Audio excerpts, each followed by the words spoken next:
Dan ini bentuk karomah Kiai Imad. Dan kita semuanya umat muslim khususnya di Indonesia mesti bersyukur karena kita telah diselamatkan dan telah disadarkan karena feodalisme yang berbentuk agama ternyata masih ada. Kedoknya muhibin, tapi hakikatnya adalah kita adalah budak-budaknya. Lihat kejadian di Madura. Kalau kamu ingin surga, kalau kamu ingin syafaat, berikan istrimu. Kalau kamu ingin syafaat, kalau kamu ingin surga, saya butuh sekian uang, sediakanlah. Kalau kamu ingin syafaat, kalau kamu ingin berkah, saya butuh uang sekian, 10 juta kek. Kalau kamu ingin selamat, kalau kamu ingin berkah, nih beli saya punya tongkat 70 juta. Kalau kamu ingin berkah, kalau kamu ingin syafaat, kalau kamu ingin surga, muliakanlah hormat. Kalau kamu mengaku umat Islam dan beriman, tidak sah imanmu, tidak sah sholatmu, tidak sah ibadahmu, tidak sah puasamu. Kalau kamu tidak cinta Habib. Jadi cinta Habib itu adalah fardu. Ternyata rukun iman bertambah jadi 6. Kalian mau sholat, mau sujud, sampai dari kalian hancur. Mau puasa, sampai badan kalian kurus tinggal tulang. Mau haji 9.000 kali. Mau sodako, sampai harta kalian habis. Tapi kalau kalian benci kepada para habaib, benci kepada anak cucu Rasulullah, di akhirat Allah kumpulkan menjadi orang-orang Yahudi. Itu janji Rasulullah SAW. Kita tidak sadar feodalisme ini ada. Kita tidak sadar karena dibungkus dengan kata muhibin. Lihat bagaimana jumawanya mereka dengan kata-kata belajar sama Habib yang jahil, yang bodoh. Itu jauh lebih utama daripada belajar sama 70 kiai yang alim. Berpegang teguh kepada Thariqah Ba'alawi. Silahkan buka kitab Manhajus Sawi. Itu Manhajus Sawi, kitab Thariqah Ba'alawi. Di situ kan Syabil Hasan As-Sindi ketika beliau ditanya, "Man afdal? Syarifun atau alim ya'mal bi ilmi?" Gitu. Satu syarif yang bodoh itu lebih utama daripada 70 orang yang alim. Itu adalah bentuk penghinaan. Itu hakikatnya adalah menunjukkan feodalisme. Yang selanjutnya, telapak kaki Habib yang kotor, meskipun jinah, meskipun maksiat, meskipun pendosa, itu jauh lebih mulia. Telapak kaki Habib yang kotor, meskipun maksiat, meskipun jinah, meskipun pemabuk, daripada kepala kiai yang pakai sorban. Bukankah itu penghinaan? Ada karomahnya, beberapa karomahnya Kiai Imaduddin yang tanpa kita sadari bahwa itu adalah kemuliaan yang Allah berikan kepada beliau. Berkahnya dari tesis Kiai Imad, tanpa kita sadari ada beberapa karomah. Pertama, jutaan bahkan ratusan juta umat muslim di seluruh dunia khususnya Indonesia tersadarkan. Ya. Yang kedua, karomahnya beliau bisa menyelamatkan ratusan juta pribumi bahkan ulama-ulama di seluruh Indonesia dari dawir, dari penindasan, ya, dari kalangan habaib. Dan pribumi ulama selamat. Saat sekarang drastis bahkan sampai menghilang di ribuan pesantren yang tadinya selalu datang bergerombol untuk dawir.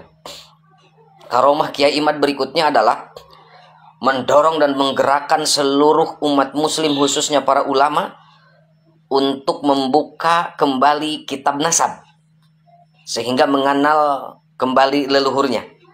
Karomah Kiai Imad berikutnya menggerakkan ulama Indonesia khususnya bahkan di dunia untuk membuka kembali kitab-kitab. Bukankah itu kemuliaan yang menjadi wasilah menggerakkan manusia dalam hal kebaikan? Karomah berikutnya, Kiai Imad bisa mencerdaskan dan menyadarkan ratusan juta umat Islam, bukan cuma di Indonesia, di Malaysia, di Filipina, di Singapura, bahkan di Mekah dan Madinah, bahkan di seluruh dunia, seluruh ulama-ulama tersentak dan terpusat kepada sosok Kiai Imad. Kiai atau ulama muda berasal dari Indonesia yang berdomisili di Banten. Bukankah itu kemuliaan? Bisa menggerakkan begitu banyak manusia, bahkan ulama di seluruh dunia. Karomah berikutnya, bisa memutarkan roda perekonomian di seluruh Indonesia. Bukankah kuota itu sangat dibutuhkan? Bukankah jaringan internet itu sangat dibutuhkan? Orang berbondong-bondong dan tertarik untuk mengkaji dan memantau polemik ini. Yang selanjutnya, karomah Kiai Imad yang selama ini tabu untuk dibongkar dan dibahas. Bahkan sekelas Sayyid dan Syarif pun tidak berani untuk membongkarnya. Tapi Kiai Imad mampu untuk membongkarnya, meskipun nyawa jadi taruhan. Karena ini masalah harkat dan martabat satu klan. Dan pada saat ini memang hasil framing sangat luar biasa. Terpedaya dengan kedok, terpedaya dengan setelan dan tampilan. Ya, tapi toh pada kenyataannya dengan adanya tesis Kiai Imad hanya melihat dari beberapa sosok, dan ternyata setelah ditelusuri dari abad 4, 5, 6, 7, 8, 9 tidak ada. Dan ini bentuk karomah Kiai Imad. Dan kita semuanya umat muslim khususnya di Indonesia mesti bersyukur karena kita telah diselamatkan dan telah disadarkan, karena feodalisme yang berbentuk agama ternyata masih ada. Kedoknya Muhyiddin, tapi hakikatnya adalah kita adalah budak-budaknya. Kedoknya Muhyiddin, tapi hakikatnya kita adalah budak-budaknya. Yang mana kita bisa menemukan di lapangan fakta kenyataan yang ada. Kenapa disebut budak-budak hakikatnya? Meskipun dibungkus dengan Muhyiddin. Lihat kejadian di Madura. Kalau kamu ingin surga, kalau kamu ingin syafaat, berikan istrimu. Kalau kamu ingin syafaat, kalau kamu ingin surga, saya butuh sekian uang, sediakanlah. Kalau kamu ingin syafaat, kalau kamu ingin berkah, saya butuh uang sekian, 10 juta kek. Kalau kamu ingin selamat, kalau kamu ingin berkah, nih beli saya punya tongkat 70 juta. Kalau kamu ingin berkah, kalau kamu ingin syafaat, kalau kamu ingin surga, muliakanlah hormat. Kalau kamu mengaku umat Islam dan beriman, tidak sah imanmu, tidak sah sholatmu, tidak sah ibadahmu, tidak sah puasamu, kalau kamu tidak cinta Habib. Jadi cinta Habib itu adalah fardu. Ternyata rukun iman bertambah jadi 6, bertambah 1 jadi 7. Kita tidak sadar feodalisme ini ada. Kita tidak sadar karena dibungkus dengan kata Muhyiddin. Lihat bagaimana jumawanya mereka dengan kata-kata belajar sama Habib yang jahil, yang bodoh. Itu jauh lebih utama daripada belajar sama 70 kiai yang alim. Itu adalah bentuk penghinaan. Itu hakikatnya adalah menunjukkan feodalisme. Yang selanjutnya, telapak kaki Habib yang kotor, meskipun jinah, meskipun maksiat, meskipun pendosa, itu jauh lebih mulia. Telapak kaki Habib yang kotor, meskipun maksiat, meskipun jinah, meskipun pemabuk, daripada kepala kiai yang pakai sorban. Bukankah itu penghinaan? Kenapa para Muhyiddin belum sadar juga? Gurumu dihina, yang mengajar kamu ngaji, yang mengajar kamu safinah, yang mengajar kamu fikih, yang mengajar kamu akidah, tauhid, akhlak. Kiaimu, gurumu dihina seperti itu, kau diam saja? Kau masih membelanya dengan alasan bahwa mereka adalah dzurriyyah Nabi? Tidakkah kalian sadar, Nakobah Ashraf Internasional termasuk di Yaman, negara asalnya menurut mereka. Bagaimana Mufti Yaman mengeluarkan 25 marga, ternyata bukan dzurriyyah Nabi dari kalangan Ba'lawi. Ternyata muncul lagi berikutnya menjadi 92 marga bukan dzurriyyah Nabi. Dan ada terus statement bahwa ini penelitian akan terus berlanjut dan terus akan semakin bertambah dan semakin banyak dari marga-marga klan Ba'lawi yang bukan Duriah Nabi. Tidakkah kalian wahai para muhibin sadar bahwa nakobah asraf yang ada di Mekah dan Madinah sudah jauh-jauh hari mengintai dari klan Ba'lawi. Mereka sadar bahwa itu bukan Duriah Nabi, itu hanya pengakuan sepihak saja. Tidakkah kalian sadar dan mengerti wahai para muhibin, dari ahli genetik menunjukkan dan fakta 180 orang dari Yaman, dari berbagai macam marga, ternyata berhaplogrupnya G. Dan sepakat ahli genetik dunia, kalau betul-betul Duriah Nabi, kalau betul-betul dari Bani Husain, Bani Hasan, Bani Quraisy, dari bangsa Arab, genetiknya tidak mungkin G, justru bakal J1 atau J2. Tidakkah kalian wahai para muhibin sadar dan mengerti bahwa ulama-ulama ahli nasab dari kalangan Duriah Nabi kenapa tidak bersuara? Karena mereka lagi ngumpet, karena ini masalah tabu. Tapi karena pada kenyataannya dari kalangan Ba'lawi sudah menunjukkan kejahatan dalam hal sejarah, kejahatan dalam hal kemanusiaan, persekusi, kejahatan dalam pemalsuan nasab, kejahatan dalam pemalsuan kuburan-kuburan. Dan ini kalau dibiarkan akan menjadi semakin parah. Akhirnya kompak di seluruh dunia. Nakobah Ashraf internasional bergerak, bahkan dari Mekah dan Madinah sudah mengutus, ingin datang ke Indonesia dan ikut terlibat membereskan siapa sebenarnya dari klan Ba'lawi itu.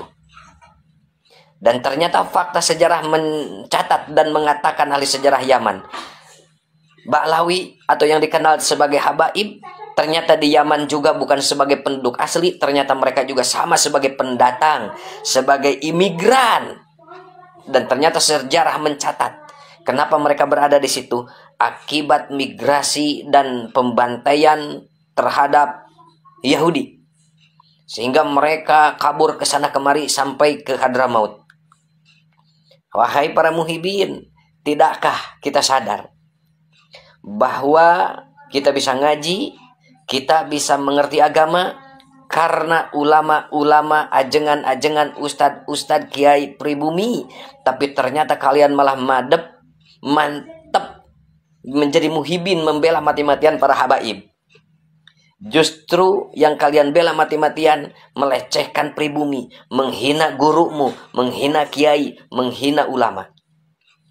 Wahai para muhibin, tidakkah kalian sadar bahwa negara Indonesia dirubah sejarahnya, dari mulai merah putih, dari mulai lambang burung Garuda, dari Indonesia Raya, bahkan sejarah kemerdekaan pun sama mereka rubah.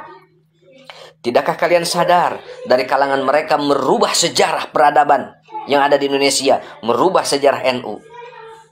Dan banyak hal-hal yang lain yang kita dapatkan fakta di lapangan. Kuburan-kuburan para pahlawan dari mulai Pangeran Diponegoro, bahkan Tuanku Imam Bonjol dibalawikan, Hasan Tiro dibalawikan, dan banyak-banyak lagi tokoh perjuangan kemerdekaan Indonesia dibalawikan. Tidakkah kalian sadar dan menemukan rekam jejak? Ada bahkan sampai ratusan di satu kota. Total di seluruh Indonesia sampai 3.000 lebih kuburan dipalsukan.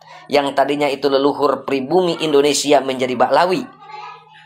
Tidakkah kalian sadar Israel menguasai Palestina bermodalkan kurang lebih 300 sampai 350 kuburan dipalsukan dan dianggap itu menjadi leluhurnya bangsa Yahudi atau Israel, dan Israel mengklaim bahwa leluhurnya berasal dari Palestina, dan atas dasar tersebutlah Israel datang dan sampai menguasai Palestina. Tidakkah kalian sadar bahwa Indonesia akan menjadi Palestina yang berikutnya? Sejarahnya dirubah, kuburannya dirubah-rubah. Tidakkah kalian sadar negara dan bangsamu lagi dipertaruhkan dan akan dikuasai oleh imigran Yaman? Tidakkah kalian sadar dari kalangan habaib bilang bahwa Jawa ini adalah milik Tarim, Indonesia ini adalah milik Aulia Tarim, Jawa ini pintunya Tarim? Berarti ini ada udah pengklaman. Lihat kenyataan dan fakta di lapangan, pembelokan dan penguasaan dalam versi sejarah, dalam haul haul Gresik, haul Lamongan, haul itu mana? Di Jawa Timur, ya, memakai haul nama kota. Kenapa tidak memakai haul nama sosoknya? Ini berupa strategi licik untuk menguasai satu wilayah dan mengkooptasi sejarah satu wilayah, sehingga di kemudian hari bahwa tokoh tersebut adalah bagian dari kota tersebut, dan ini akan merubah sejarah. Kita tidak sadar bahwa penguasaan satu bangsa dan negara salah satunya adalah rubah sejarahnya, hilangkan dan lenyapkan dari leluhurnya, jauhkan dari leluhurnya, lupakan atas leluhurnya. Bukankah bentuk pemalsuan kuburan ini adalah bentuk penjajahan? Sadarlah wahai saudaraku sebangsa dan setanah air. Saatnya kita kembali ke pribumi, ke ulama pribumi, ustadz pribumi asli yang jelas-jelas cinta NKRI. Itu adalah bangsa dan negaranya. Bukan justru membela mati-matian imigran yang selalu membesar-besarkan negaranya sendiri. Membesarkan Yaman, membesarkan Hadramaut, membesarkan Tarim. Mereka tidak sadar, mereka hidup enak, nyaman di negeri Indonesia. Yang harus mereka besarkan adalah justru Indonesia, bukan Yaman. Kalau benar Yaman itu adalah negeri yang berkah, silakan wahai saudaraku dari kalangan habaib, kembalilah kalian ke negara Yaman. Satu hal sebagai penutup dari saya.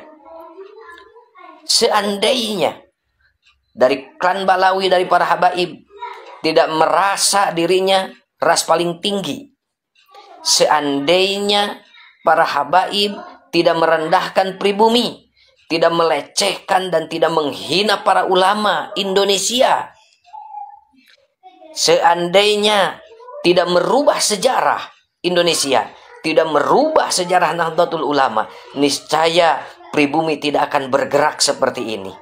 Wahai saudaraku para habaib, fabi ayyi ala'i rabbikuma tukadziban, nikmat Tuhan mana yang kau dustakan? Datang sebagai imigran, dibawa oleh Belanda, lalu mengaku sebagai tuan. Tidakkah kalian sadar bahwa kenikmatan yang Allah tunjukkan di negeri ini sangat luar biasa? Hayu, kita berbarengan bangun bangsa dan negara ini. Hilangkan kasta-kasta, hilangkan budaya leluhurmu yang selalu mengagungkan dan muliakan leluhurmu, tapi pribadimu jauh dari kebiasaan leluhurmu.